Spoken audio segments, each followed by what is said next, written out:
Telugu scribe అనే ఒక social media handle, చాలా పాపులర్ సోషల్ మీడియా హ్యాండిల్. ఆ సోషల్ మీడియా హ్యాండిల్లో నేను ఒక న్యూస్ చూసిన. వాళ్ళకు తెలంగాణ ఇంటెలిజెన్స్ డిపార్ట్మెంట్ నుంచి ఒక నోటీస్ వచ్చిందంట. అంటే వాళ్ళు ట్విట్టర్కి పంపించిండ్రు, అంటే ట్విట్టర్ అంటే ఎక్స్, ట్విట్టర్కి పంపించిండ్రు. ఆ ట్విట్టర్ నుంచి వీళ్ళకు నోటీస్ వచ్చింది. ఆ తెలంగాణ ఇంటెలిజెన్స్ డిపార్ట్మెంటు ట్విట్టర్కు ఏం నోటీస్ పంపించిందా అంటే, తెలుగు స్క్రైబ్ అనే ఒక సంస్థ ఉన్నది. ఆ తెలుగు స్క్రైబ్ అనే ఒక సంస్థ చాలా రోజుల నుంచి కూడా చాలా ఘోరమైన కంటెంట్ పెడతా ఉన్నది.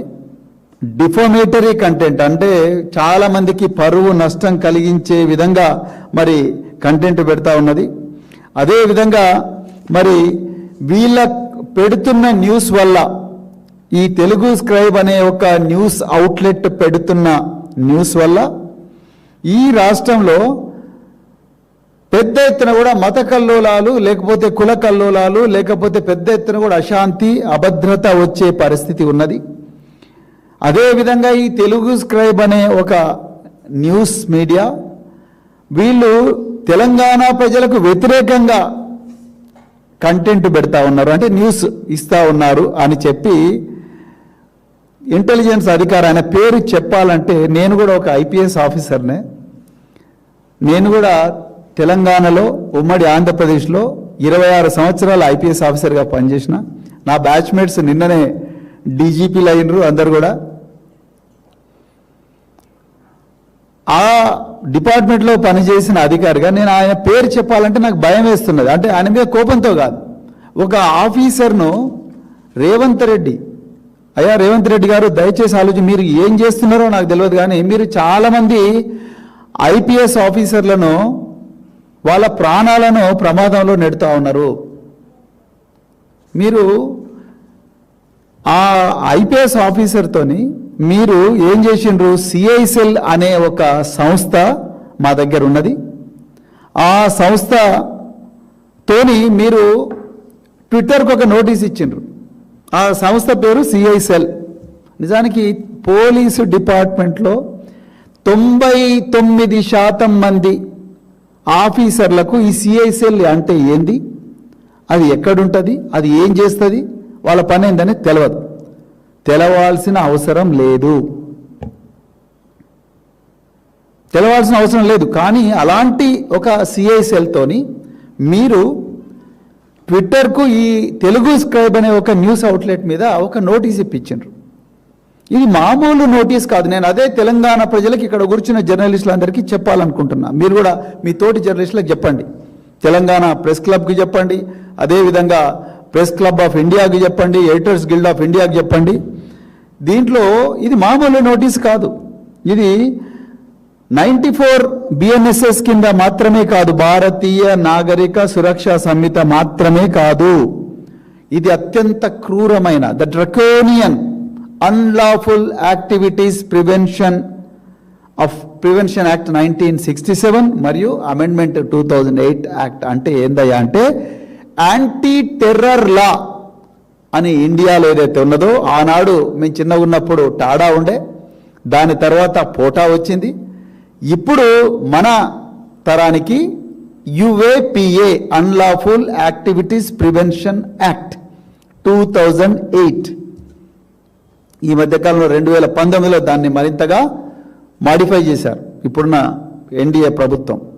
ఇది కేవలం టెర్రరిస్టుల మీద మాత్రమే పెట్టే చట్టం, దయచేసి అందరూ గుర్తుపెట్టుకోవాలి. ఆనాడు ముంబై నగరం మీద కసబ్ మరియు 10 మంది తీవ్రవాదులు పాకిస్తాన్ నుండి వచ్చి ముంబైలో దాడులు చేసి దాదాపుగా 400 మందిని చంపితే, ఆనాడు పెట్టిన ఒక ఎక్స్పర్ట్ కమిటీ దీన్ని మాడిఫై చేయాలి, 1967లో వచ్చిన ఈ చట్టాన్ని మాడిఫై చేసి దేశంలో ప్రజల భద్రత, ప్రజల ధన మాన ప్రాణాలను కాపాడాలి, ఈ దేశ సార్వభౌమాధికారాన్ని కాపాడాలి, to save the integrity, internal security and sovereignty of this nation called India. ఈ చట్టం వచ్చింది. ఈ 1967 నుంచి 2008లో మళ్ళీ దీన్ని మాడిఫై చేసిండ్రు, 2019లో మళ్ళీ మాడిఫై చేసిండ్రు. చాలా ఎక్కువ పవర్స్ పోలీస్ ఆఫీసర్కి ఈ దేశంలో ఏది చట్టం మీద వచ్చిందో కేవలం ఆ యూఏపీఏ ద్వారానే వచ్చినాయి.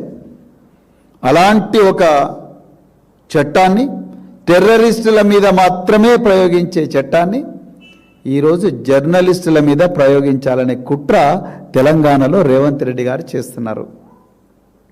నేను ఇంత చరిత్ర మీకు ఎందుకు చెప్పినా అంటే, రేపు ఇక్కడ కూర్చున్న జర్నలిస్టులు, ఇక్కడ కూర్చున్న కెమెరామెన్లు, వాళ్ళ కుటుంబాలు, మీ కుటుంబాలు అన్నీ కూడా ప్రమాదంలో పడతాయి.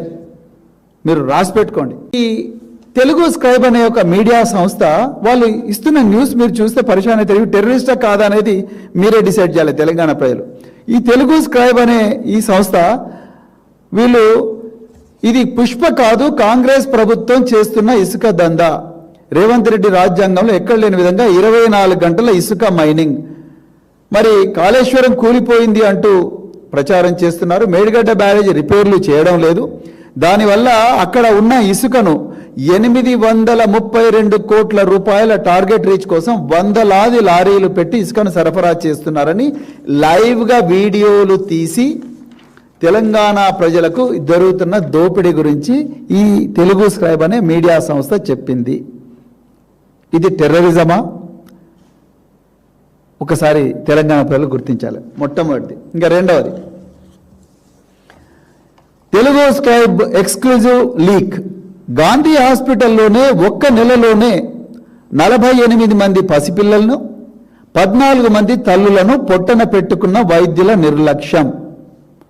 అధికారిక లెక్కల ప్రకారం ఒక్క ఆగస్టు నెలలో ఒక్క గాంధీ ఆసుపత్రిలో వైద్యుల నిర్లక్ష్యం మరియు పౌష్టికాహార లోపం కారణంగా గర్భంలో ఉన్న 14 మంది మహిళలు మరియు 48 మంది అప్పుడే పుట్టిన చిన్నపిల్లలు చనిపోయారు అని తెలంగాణ ప్రజలకు తెలుగు స్క్రైబ్ చెప్పే ప్రయత్నం చేసింది. ఇది టెర్రరిజమా? ఇది ఉగ్రవాదమా? ఇది తీవ్రవాదమా? రెండవది. మూడవది, తెలుగు స్క్రైబ్ ఎక్స్క్లూజివ్ యూరియా అక్రమ రవాణాపై సీక్రెట్ ఇన్వెస్టిగేషన్ ఆపరేషన్. వెలిమినేడులో యూరియా అక్రమ రవాణా దందా.